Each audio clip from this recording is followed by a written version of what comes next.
Hello, guy. Also back from Costco, and I'm trying to pick this wire before the call, but I didn't make it. Fair enough. How's it going, Sweet Cheeks? Going good. I caught a little bit of a flu, so I'm gonna sound a little bit funky. Uh-oh. Well, hope you feel better, man. Ah, thank you, man. I don't usually get sick, actually. Pretty funny.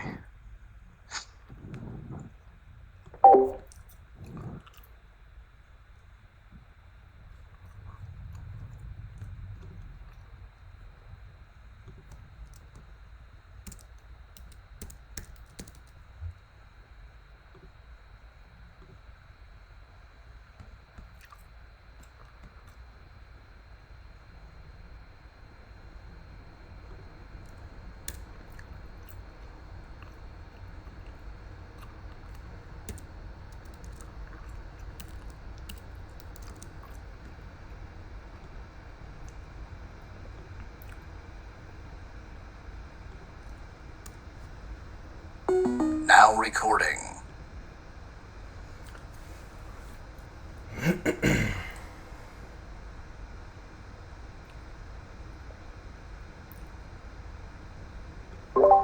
Great. Well, I think we're just going to wait a couple minutes, get the rest of the people on here that are supposed to be joining, and a few more people from the community, and then we'll get started. Yeah, sounds like a good idea. I'll see where the rest of the grain crew are at.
All right. Well, while we're waiting for the other folks to join, does anyone have anything they want to talk about before we get officially started?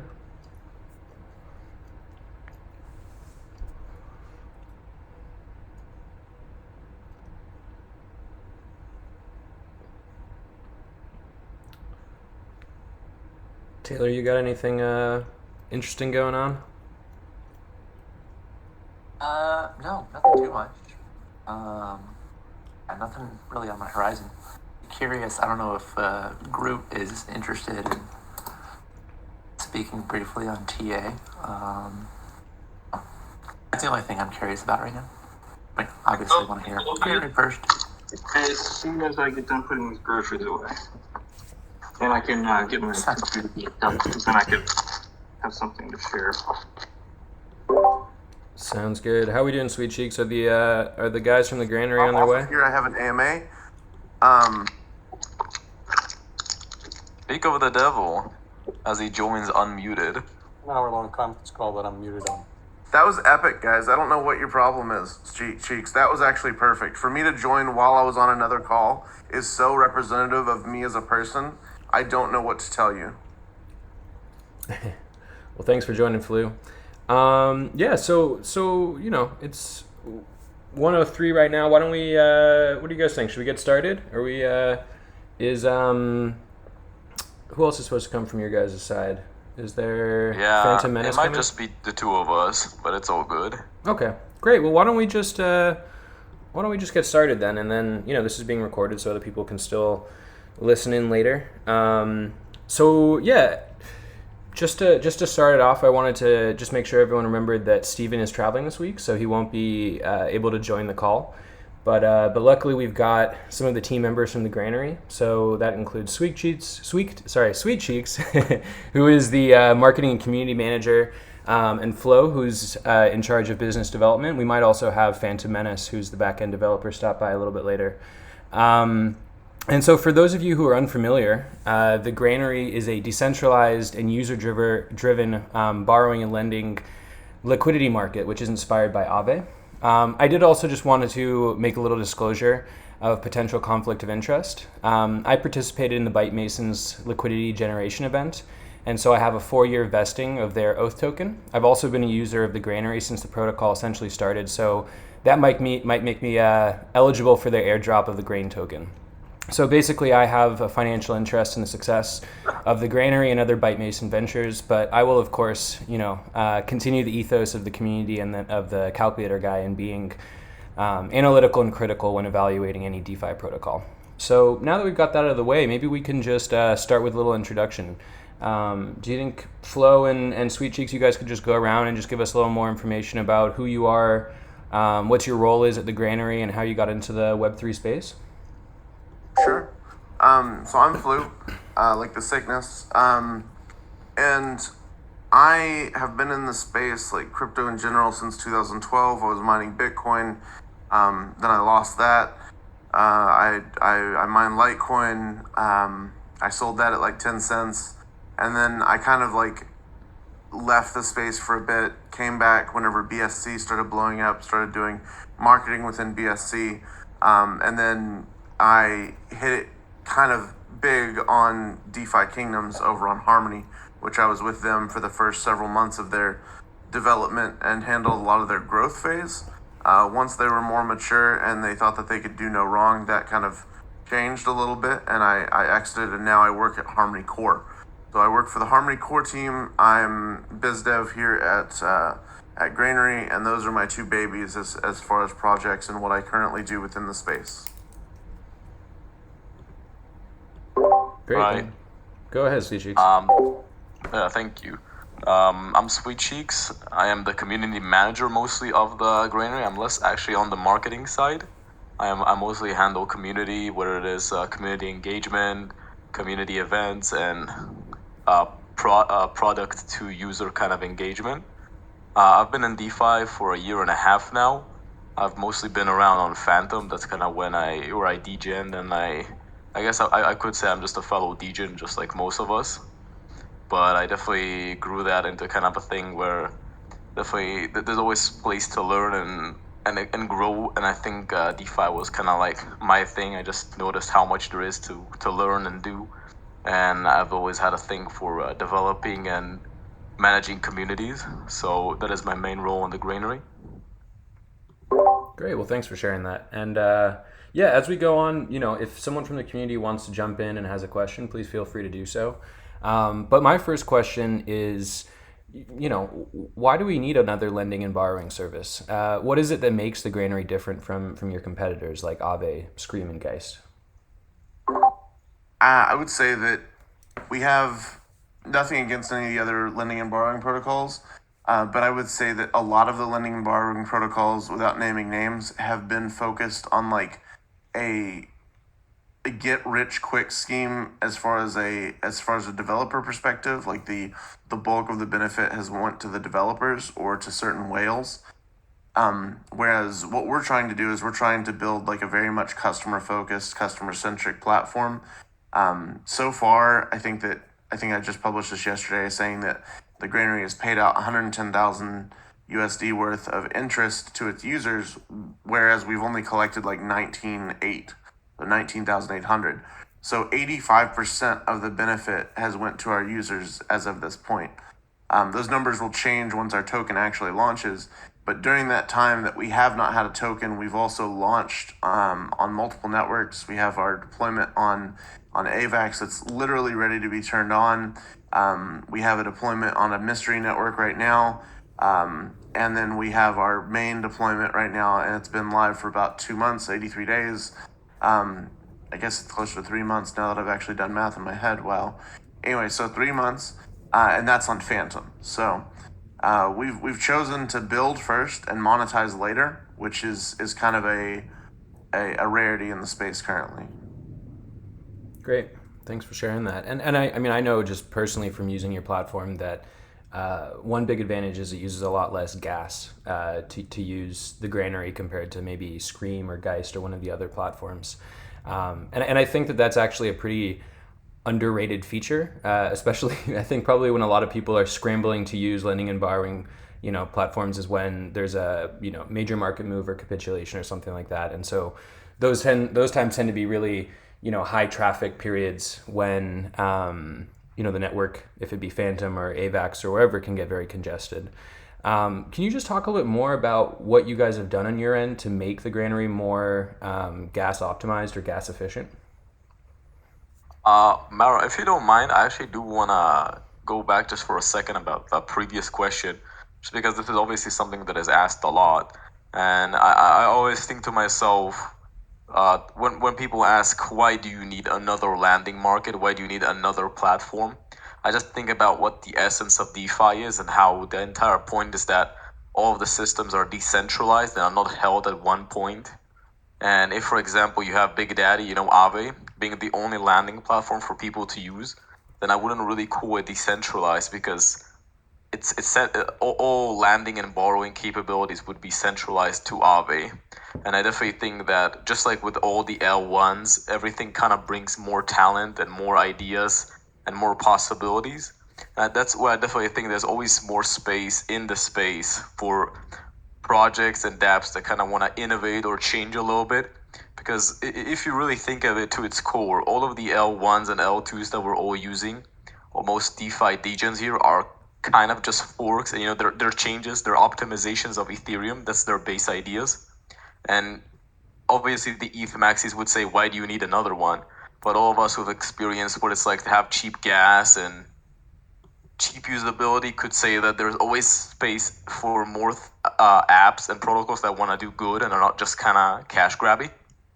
To answer the question about the gas optimization and kind of get into that, basically just a bit of a lore about the Granary. We founded the idea about 6 months ago, and we started with the code base of Aave v2, which is obviously a very audited and a very secure code.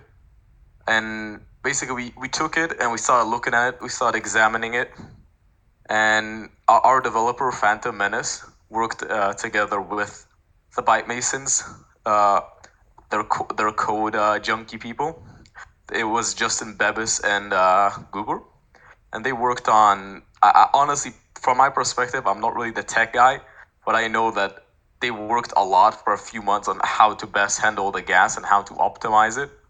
And they've obviously very much been successful in doing that if you compare it to the other platforms on Phantom. The technical side, I am not sure I can answer. Maybe Flu can, but we're a little bit less on the tech savvy place. I could do it, but I'd just embarrass myself if anyone in here is actually a dev. So I'm gonna go ahead and wait for Phantom to show up, or maybe wait for a follow-up question in like a chat or something. It's just that's like a little bit beyond my technical ability to properly explain. Yeah, that's fair enough. We can always circle back when if Phantom Menace comes or. But anyway, maybe just moving on to another question. So I think you obviously have created the Granary with this idea of being consumer focused or consumer centric, as you were saying, Flu. And one area which I think that does come through is being optimized for stablecoin yields. Can you just tell us a bit more about that? What exactly did you guys do or change to the Aave system that made it more efficient for stablecoin yields? Well, the stablecoin yields and all of the yields are purely market driven, so it's all based on utilization rate. It's something that that has been brought up recently in our chat that we need to have like an interest curve, and I kind of agree with that because I think it would be really neat. But being able to have a super low reserve factor, which is like the factor that you actually take as a protocol for yourself or for the protocol to keep running. Ours is 15%. Like a lot of our competitors is 35%, 50% in the case of the worst offenders, and we have 15%. So that's a huge difference. That means that the rates that you'll see, even during like periods of lower utilization, are going to be much higher than other lending and borrowing platforms. And the way that I kind of phrase that is just like I want to see the bulk of the benefit to using the platform go to the users of the platform. I think that's like the essence of DeFi, is that we're supposed to be this bankless system.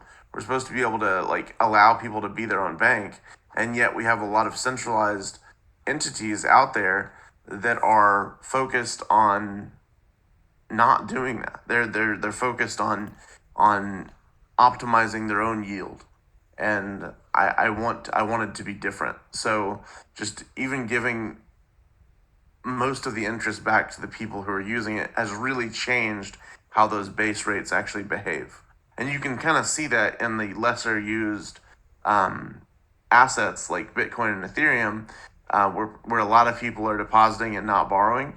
And that's because they're putting those in there as like a long-term hedge. They're not putting those in there as like a short-term sort of thing, short-term play. Whereas things like Boo with a more variable and swingable assets, you get wild variations and wild sort of APR and APY increases and decreases. I'm actually looking it up right now. Yeah, it looks like Boo right now is at a deposit rate of 24%. Although USDT, if anyone has some Tether, is a good idea right now because the deposit APY is 51%.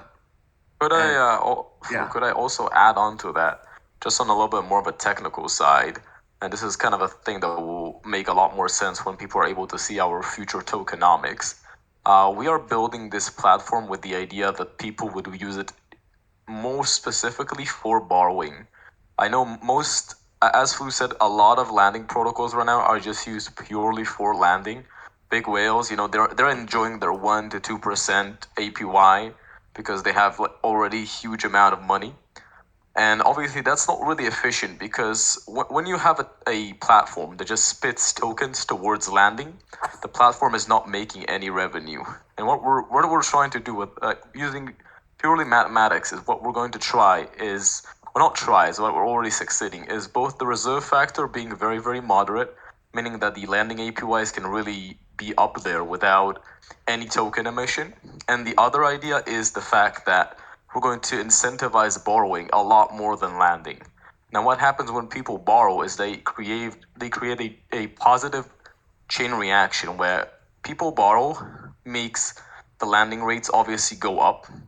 People borrow, the treasury is able to take in revenue and use it for our future plans that will obviously be able to sustain, or at least hopefully sustain, whatever price action we're trying to do, which is obviously a really big problem with most tokens in DeFi right now, is that they're more about just being a high emission farm tokens that lose their value very, very quickly because obviously people want to chase those big APRs. But you can definitely create something that is a lot more sustainable when you kind of give people a reason to want to borrow, which will obviously create more revenue, which will create more buy pressure, which will create more landing APYs and such. Great. Well, thanks for sharing that. So maybe we can just dive right in and talk a little bit about Grain. But maybe just first starting, with, and I know that there is an airdrop and that there's snapshots that have already taken place and others that are kind of moving forward. Can you just give us a general overview of how the airdrop is working? Sure. It's 80% to the borrowers, 20% to the lenders. So if you're depositing, you're getting 20% of the airdrop. If you're actually borrowing, you're getting 80% of it.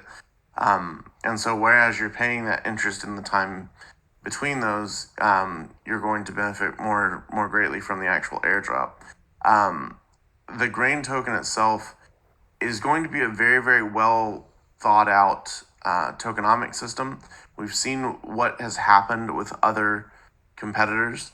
We're not revealing a lot of details about the token as of now, but we have like an applied mathematician that's working on it. We have several people that do specifically like lending and borrowing strategies through like auto compounders with Reaper that are helping us with the tokenomics and making sure that it's not gameable, it's not something that can be like exploited. We're gonna have a full audit of it before we release it. In addition to the audit that we have internally from the Byte Masons, because they actually do audits as well. And so like we're taking a lot of attention to the token, but we're not exactly ready to speak a lot about the token. One thing that I would say is that with the different networks that we're launching on, depending on future things like, okay, I'll just give you an example like Avalanche, right? We're launching on Avalanche. We've basically got it ready to turn on. If we ever wanted to do a subnet, obviously we could use our token as like a gas token on that subnet. But that's so far in the future that it's like it's not really even worth talking about because we'd need things like Did you book the Like- IB event for 10 tomorrow? Entering- no, I actually did it for 11. Oh, yes. No problem. If I put that in near you. Yeah. Brian. Anyway, so no, we did the we did that sort of like long term view, but we also have things like, okay, well, we're integrated into 8-bit metaverse, which is like a gaming play on Phantom. My goal is to have the tokens be spendable, have utility, not only for like one thing, not only for like a farm and dump token, which is what a lot of people kind of consider farm tokens to be. This isn't a farm; it's a farm, right? It's our farm. It's the granary. It's like the wheat farm, whatever you want to call it, right? I want it to have utility. I want to be able to buy like unique cosmetics and like games that are related to the granary and carry our branding. I want it to be able to be usable elsewhere as like collateral. I want it to be usable elsewhere for other things. I don't know what kind of dreams that Sweet Cheeks has for it, but the kind of the whole point is that whatever we envision can happen because there's no real limits on this sort of thing. We just make it happen. We find the people to do it with. We make the partnership. We make the relationship, and then we program it to do what we want it to do. There's no real limits as far as like Web3. There's no real limits to smart contracts. It's whatever you want it to be. So I just think that having utility as a token is key, and that's something that I'm going to remain passionate about, even as the other members of the team tell me to maybe calm down a little bit on my dreaming. Yeah, I would also like to add that one of the biggest benefits to the token, and as an extra thing, is the token is going to be cross-chain and it's going to be bridgeable. The idea is deploying on multiple chains and kind of, I don't know if you know the style of Beefy, where the idea is that holding the token kind of gives you the revenue from all the chains that we're deployed on. So in a way, it creates a way where you are exposed to whatever chain we may go on, whether it's Avalanche, Phantom, and such and such and such. Our short or our midterm goal is probably 5 to 10 deployments. We're currently on 3 deployments. Obviously, deployments take time because of security, wanting to make sure everything has been deployed properly and all of that. But our idea is basically just be the swarm of a landing and swarm every chain. And the idea is to capture TVL from each chain and using the kind of like the ideas and the rule sets that we have about our token being secure and safe for users and sustainable. And that's kind of what, in my opinion, gives us an edge over other landing platforms that may just be straight up forks. Because a lot of those, I don't know if many people here know the history of many Aave forks, but a lot of them kind of die out within a month or two because the platforms kind of rush to add whatever collateral they can to get whatever TVL, and it just ends up hurting their users. There's been recently a an Aave fork that lost its users around $80 million. I'm not sure if people here were in it or not, but it just goes to show that it's not always good to chase APYs. It's really good to chase security and safety first, in my opinion, especially when we're talking about sizable sums of money. But yeah. Well, thanks for that, Sweet Cheeks, and I feel like that transitions us well to the next topic, which is about security. And you know, I know that you mentioned this a little bit earlier, or alluded to the kind of connection to the Byte Masons. You know, I know that Phantom Menace is, I think, part of the Byte Masons now, and as you said, Beavis and some other people from the Byte Masons have been involved. But can you just kind of clarify how that structure works for us? Is the Granary and Byte Masons one thing? Are they two distinct, separate entities?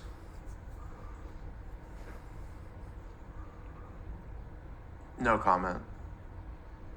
Yeah, there's currently no public information regarding that. I will say though that they have been working with us since day one of launch, and we will very likely be working with them for the next few years. It's a Yeah, very we- long term. It's a very long term relationship.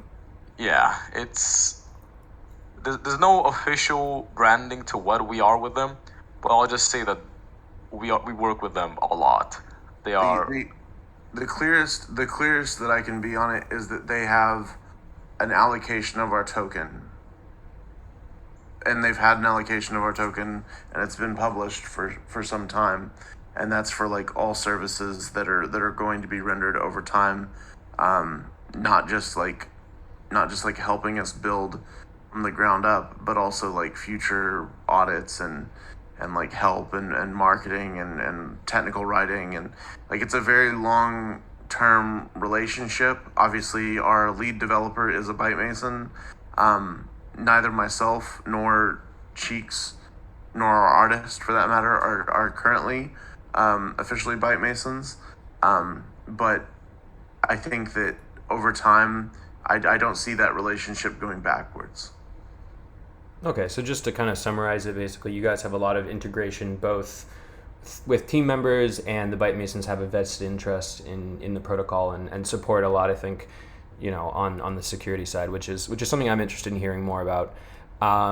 You know, I know that the Granary hasn't had an external audit, but I think you mentioned this, Flu, that, you know, there's been more of like an internal audit from the Byte Masons. Can you explain a little bit what that means, and maybe why you guys haven't gone for external audit as well, or maybe that's in the works?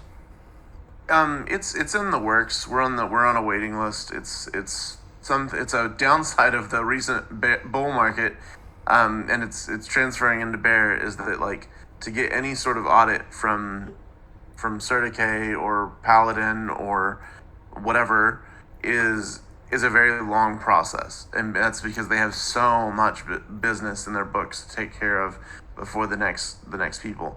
That being said, we kind of want our revenue sharing token to be audited at the same time as everything else, because that would be the most efficient use of resources. However, I would say that there's a big difference in between auditing something after you've built it and auditing something after it's been built from the ground up in like an audit friendly manner. And that's kind of the difference with building with the Byte Masons, is that they're helping us build everything in a secure manner from the very beginning. And I think that's going to make a large difference over time. Now, that being said, I would say that the audit is going to be a pretty easy process for us because of that.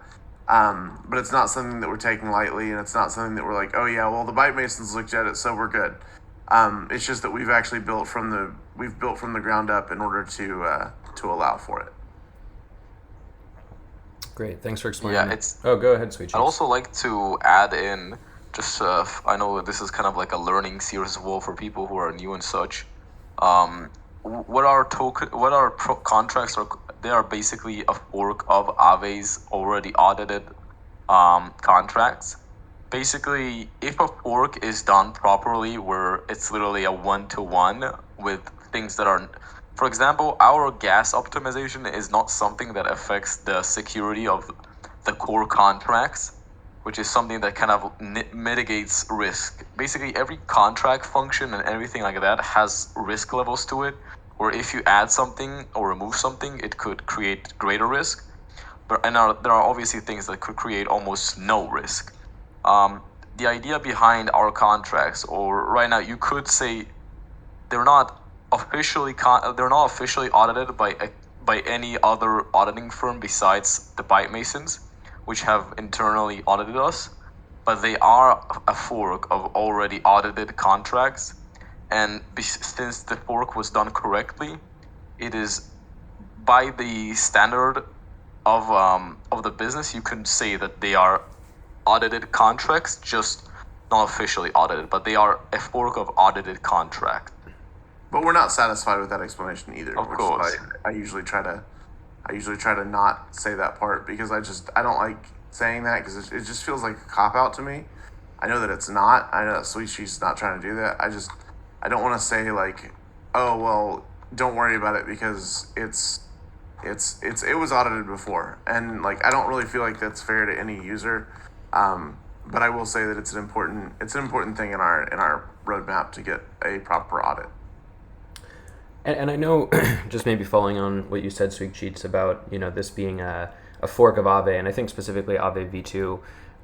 There's a lot of strengths that come with that, and then there's also some weaknesses. And maybe just specifically, referencing the announcement that was made, I think last night, on the Granary Discord. There was from my understanding, and maybe you guys can clarify this, there was an issue where the calculations for liquidation price were showing up incorrectly, and that didn't lead to anyone being improperly liquidated, but it meant that maybe a handful of people were liquidated when they didn't realize that they were close to being liquidated. Is that right? Can you guys just explain that a little bit more? Yeah, and I know there's a compensation plan as well for that. If they were lending stables, or like a stable, like one specific stable, and then borrowing one variable asset like Boo or FTM, typically it was FTM, then they could have received like the incorrect price. However, this actually seems to be stemming from, because we looked and we took from a snapshot of the code from the very beginning whenever we started forking. It's actually the same way in the Aave V2 like base. So we're actually going to be pursuing a bug bounty for this with Aave. It's just kind of unknown as to whether or not we're going to get it, because they're no longer even using Aave V2. I'm hoping that we can maybe find that I haven't checked yet, but I think they're still using Aave V2 on some of the networks. So I'm hoping that we can kind of present that to them from that angle and be like, okay, well, you guys are still using it over here, please give, and then we can actually share that reward with the liquidated parties as well. Because right now, what we plan to do is that anyone that was affected, we're going to include them in a special, unique airdrop for this. That is going to be unique to the people that actually got liquidated in this manner for this issue. And that's just to kind of like have a good faith sort of relationship with those people, and they've been very satisfied with us so far. However, the other thing that we're going to do for all liquidated parties is we're actually going to have a special NFT drop that's going to be part of our upcoming NFT collection, the Toolshed, to every liquidated party ever. So, and expect kind of a twist of humor within that as well. But that's just kind of like that's something I wanted to do anyway. I was actually talking about this idea long before this issue arose, as having an airdrop for the liquidated parties. Just because, like, I mean, I know that it's everyone's responsibility to like do the math and everything, but like it sucks. It sucks to get liquidated. During the crash of Luna and UST, something that a lot of people are very aware of if they follow me on Twitter, I was very, very deeply invested into Luna and UST. And so the morning of the crash, the night before, I actually had taken out a 40,000 UST loan against my own collateral, and mostly that collateral was things like AVAX and Atom and Sol and ETH, And I did the math, and I was like, hey, as long as Luna doesn't drop to $2, I will not get liquidated. And I had done the math myself. I didn't count on the liquidations prices because I mean you can't see them whenever you've got that many different things in the mix anyway. But I didn't count on anything else. I didn't count on my percentage value that was showing in the interface. I did the math, and then I was like, okay, as long as it doesn't drop to $2, I'm good. And then I woke up the next morning, and Luna was at $2.12. And I kind of screamed obscenities and ran around and liquidated a bunch of NFTs that I shouldn't have, and like did a bunch of stuff trying to fix it until I got an arbitrage opportunity to kind of clear it out with like 5 ETH on Astroport. But the point is, it's always personal responsibility, but I can understand what a pain in the ass it can be. So I wanted to reward people for that, and kind of like accept the risks that come with DeFi and with lending and protocols, lending and borrowing protocols in specific. One thing I would also say on that is that folding or like redepositing what you had just borrowed is kind of a dangerous game, guys. And make sure that you're not doing it with a mix of different assets, because that can be very, very complicated to protect yourself on. So Sweet Cheeks is a much more experienced leverage trader than I am. Maybe you have some other advice on that, Sweet Cheeks? Right. As far as, like, protecting yourself? I'd also just want to add one thing. There was no problems with the price oracles or any of the actual project contracts. What happened was the front end was displaying the wrong liquidation price. The health factor and the protocol contracts were all safe. I just wanted to add this as a disclaimer. When it comes to leverage, especially in a market like this, I think that this is definitely not a market for people who are looking to make the next big short or the next big long, because I think we can all tell that like whatever is happening here is definitely not meant for someone who's most experienced leverage traders in this kind of market are more looking for 1% gains and such and things like that, just because of how unpredictable the market is. And especially when you're on chain, I think that happens a lot. When things go up and down really hard, the arbitrage bots kind of clog up the network. It happens on almost every network, and you'll just find yourself trying to compete against many other people who are trying to either catch the dip, take use of the arbitrage. You just find yourself stuck in basically a huge line of your funds just being at risk because it's basically the highest bidder kind of thing.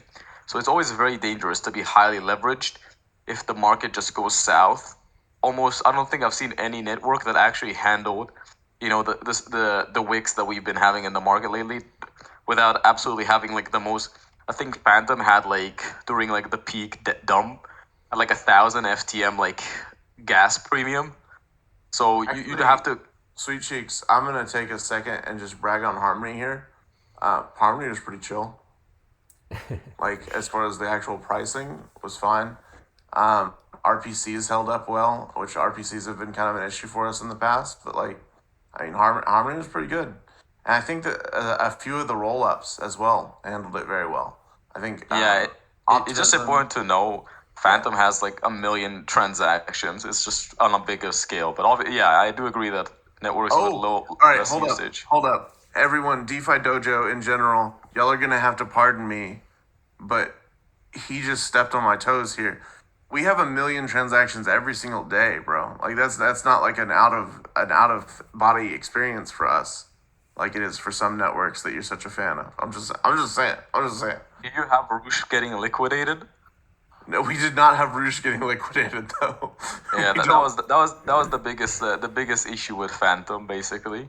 We don't have. Okay, so. We don't have figures like Roosh and Andre and others where like we have such centralization within our whales. We have a lot of whales that are not at the same level as other chains. So we have some ETH whales that have come over and they've chosen to not fully dedicate their portfolios as a wise move into Harmony. So we don't really have that issue yet. I guess that's like a maturity thing, that we don't have an overarching like council of wizards that like run our entire economy from a whale perspective. So no, we don't have that problem yet. I'm gonna rein us back a little bit here, get away from the harmony and phantom pissing contest. As much as I enjoy to listen to it, but maybe I can just open it up and just, the three of us have been talking quite a bit. Is there anyone else on the call that has a question or wants to hear a bit more about a specific thing we've been talking about? If there's no questions, I'm going to cry. So just everyone know that.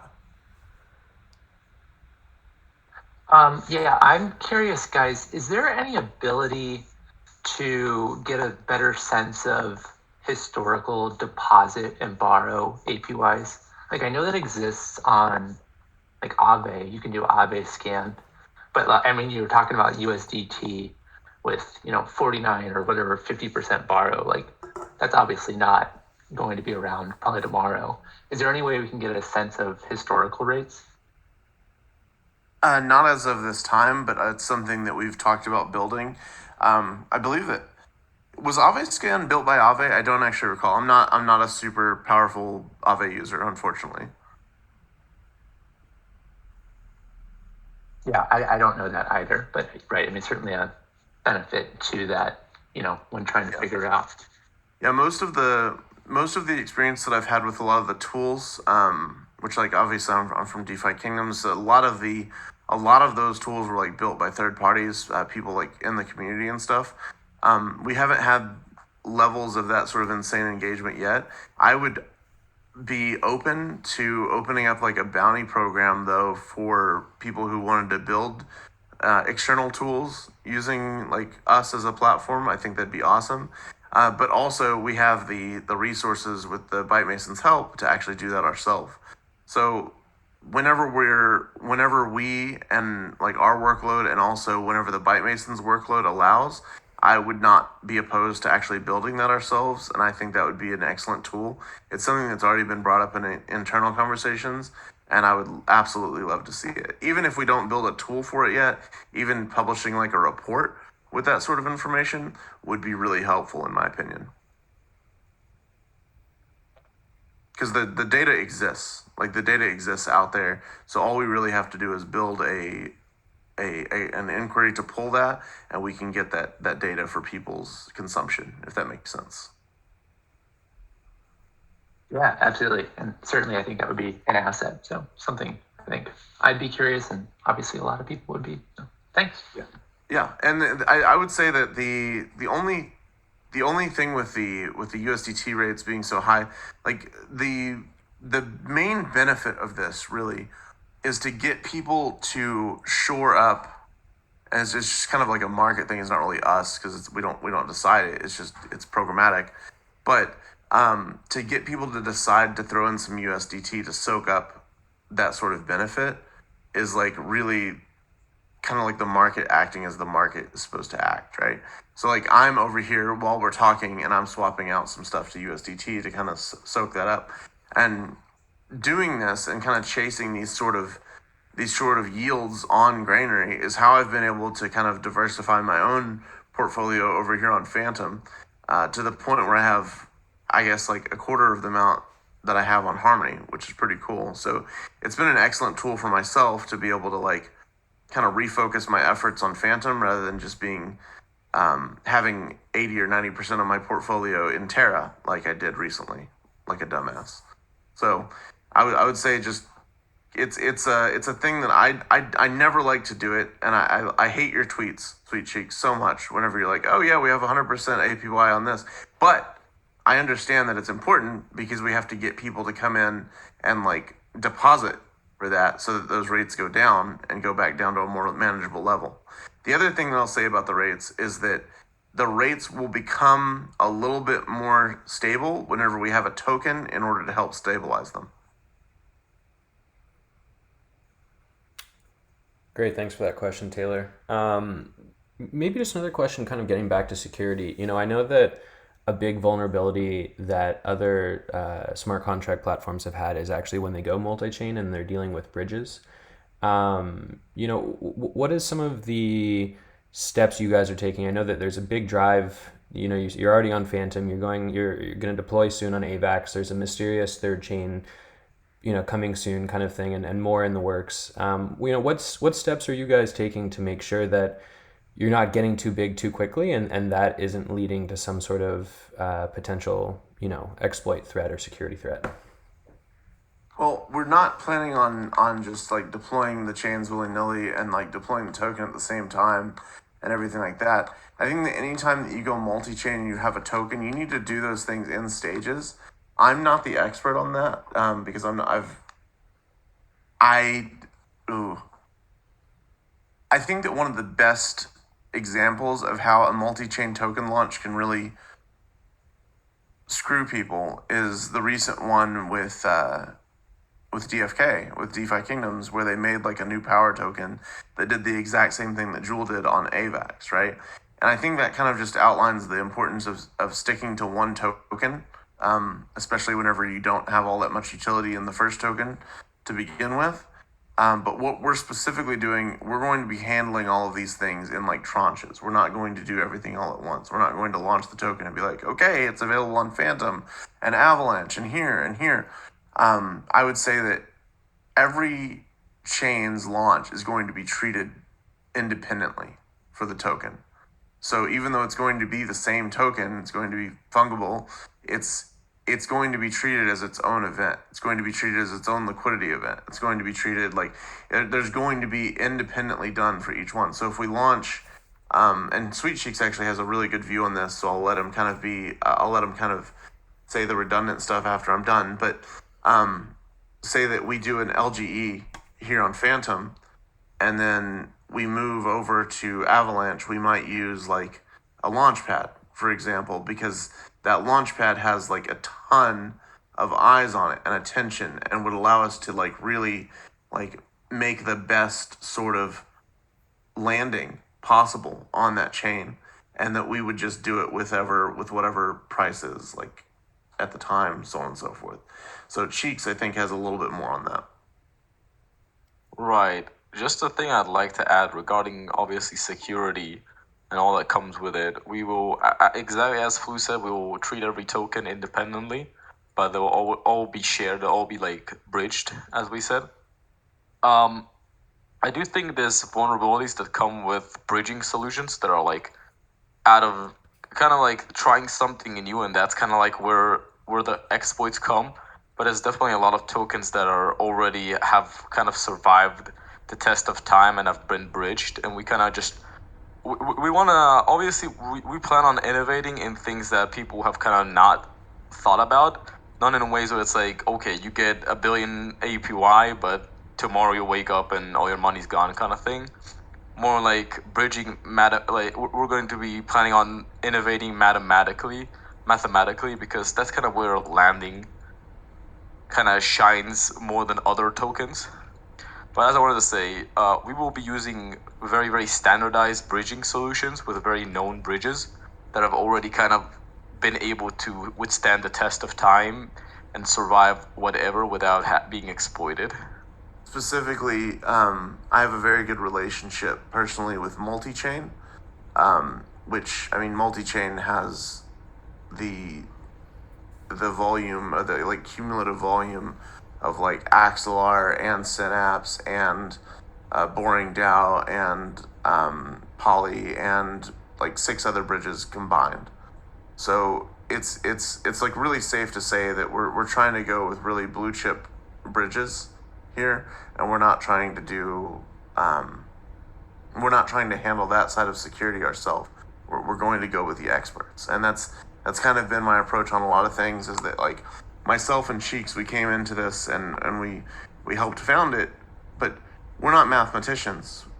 We had a 15-minute conversation yesterday in our marketing meeting about the proper calculation of something, like, and none of us did it very well. So like we recruited in those people as the Byte Masons to help us out with those areas where we're weak. And I think that always should be your approach as a builder, as a developer, as a human. In that, if you don't know how to do something, definitely go and find someone who does, and like use their expertise, use their knowledge, use their experience. I see that Island Lover has unmuted. I see that Aspiring Adult has unmuted at one point and then remuted. If either one of you guys have questions, I would welcome that. Hi, can you guys hear me okay? Yeah. Wonderful. I wanted to quickly ask, piggybacking off your relationship with Fight Masons, if there was any Oath token integration or use case for Granary. Not as of yet, but I'm also supportive of their efforts to have utility for their Oath token. All right, roger that. Thank you very much. And so I've kind of like, I don't know how much you know about the different efforts that they're going through, but I've been trying to kind of lend some of my experience and connections towards the Oath token. So we're trying to help them out on both sides here. Okay. Wonderful. All right, thank you.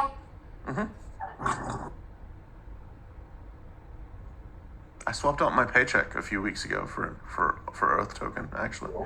Island Lover. It's amazing, by the way.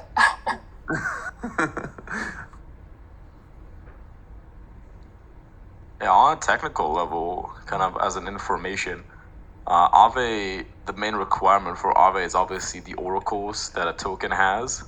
So personally speaking, as soon as Oath has Chainlink oracles, which is obviously a thing they're pursuing, that's kind of what you need to have to be able to be a safe landable asset.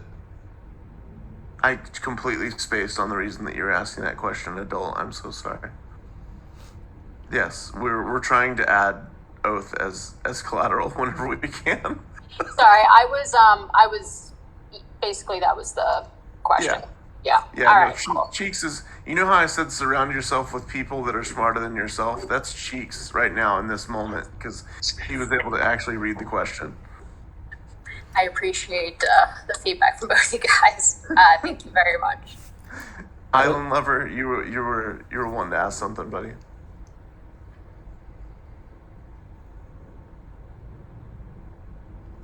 Island Lover gave up. He went home. Maybe one more just question for me, and then we can open it up to everyone if Okay. there's Granny related questions or other ones. He's back now. Go ahead. I am here, but I and I'm listening and taking notes, and I'm new to the group, so I don't have any questions, but I'm really enjoying the conversation. Thanks. Awesome. Thank you, Island. Mara? Yeah, I was just wondering, you guys have in your documentation and even on this call alluded to the tool shed, but I don't think that there's a huge amount of information out there, and I know you guys are pretty closely guarded with alpha, but maybe you can just tell us a little bit about it. What is the tool shed?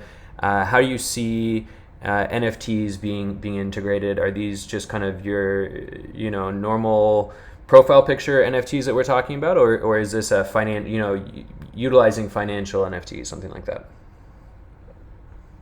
Sweet Cheeks, you want me to do this one or you want to do it? Yeah, you're the NFT enthusiast, the main I am. NFT man. I am. Sweet Cheeks does not like NFTs.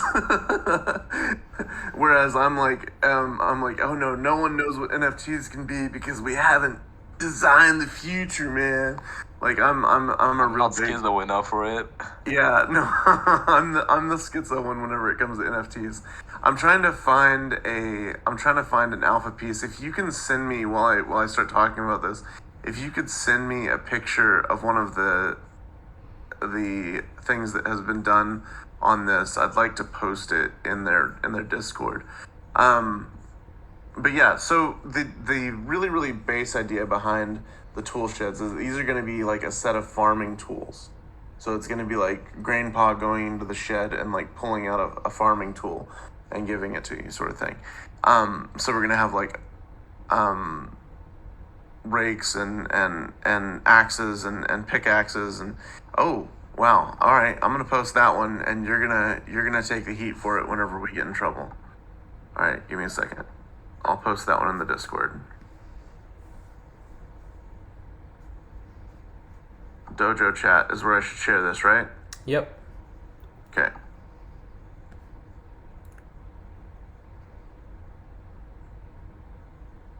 So this is the tool shit, and this is like the base version of it. But the tools that you see like on the wall on the left. Also, shout out to the Spooky Swap cat. I don't think that one's Ace. I think Ace is the demon one. I think that that cat is named differently, but I don't remember what its name is. And then we have the tools though, and those tools are going to be like a combination of different like attributes, just like a lot of NFTs are. But they're also going to have a little bit more to them. I'm a big fan of gamification. I think that whenever I aped into DFK, I did it based on like the idea that whenever I got in there and I saw it, I was like, holy shit, this is what we need as a space to like reach the next level of adoption. Because like anything that can encourage our kids as they grow up and they start to handle their own finances to save rather than spend, I think is like the most important thing.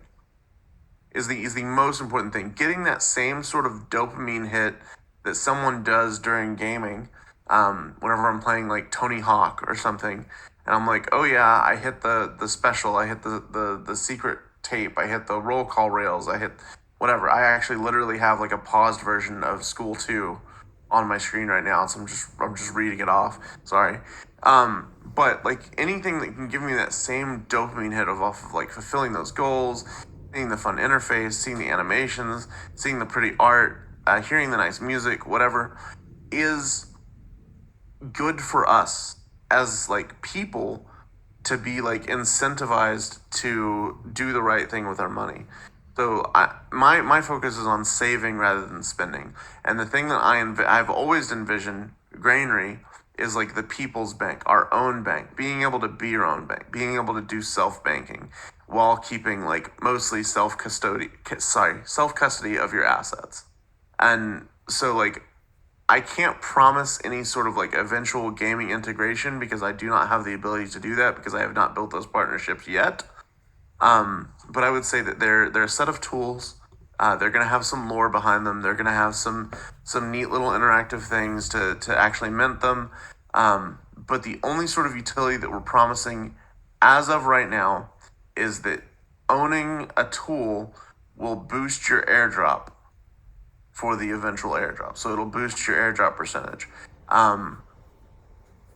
And then the other thing that we'll say is that if you buy a tool, you'll be able to like verify your ownership of it, and we'll have like an alpha chat in the Discord. Because as you've noticed, we're very shut down on alpha, and we're hoping to make that a little bit more of like maybe an eventual governance situation, maybe like a curve level sort of thing, or we don't know. And that's kind of the thing, is that we don't know on a lot of this sort of stuff because it hasn't been built yet. And we're open to community feedback on a lot of it. So we're building the very, very base levels of everything right now. And what it becomes next is not just up to me, and it's not just up to Sweet Cheeks. It's up to Aspiring Adult, and it's up to Island, and it's up to Mara, and it's up to everybody else that's taking an interest within the Granary. Great. Well, I think that's a really nice, note to end on. We normally try to aim for about an hour. So I just really want to, thank Sweet Cheeks and Flu from the Granny for coming in. It's been a really, interesting and engaging conversation. We can still, stay on, and if people do have questions, please feel free to ask if it's related to the Granary or just more DeFi questions in general. But I know a lot of you guys are on pretty tight schedules, so now that we've kind of hit the 1 hour mark, we can kind of officially bring this to a close. Yeah, let's go ahead and close it out, and you can stop the recording, and then I'll stay in for as long as people are in here. I don't really have anything to do, and I'll restart the game for Tony Hawk, and we'll just chill. So, Sweet Cheeks, you gonna stick around? Yeah, sure. Okay, cool. Anybody who has any questions after the recording, you can feel free to stick around. That way your voice isn't on the recording.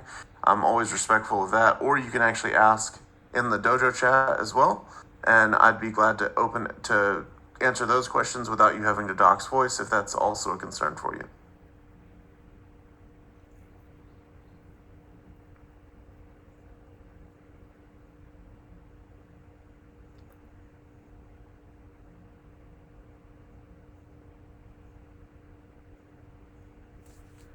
All right, Mara, did you stop the recording?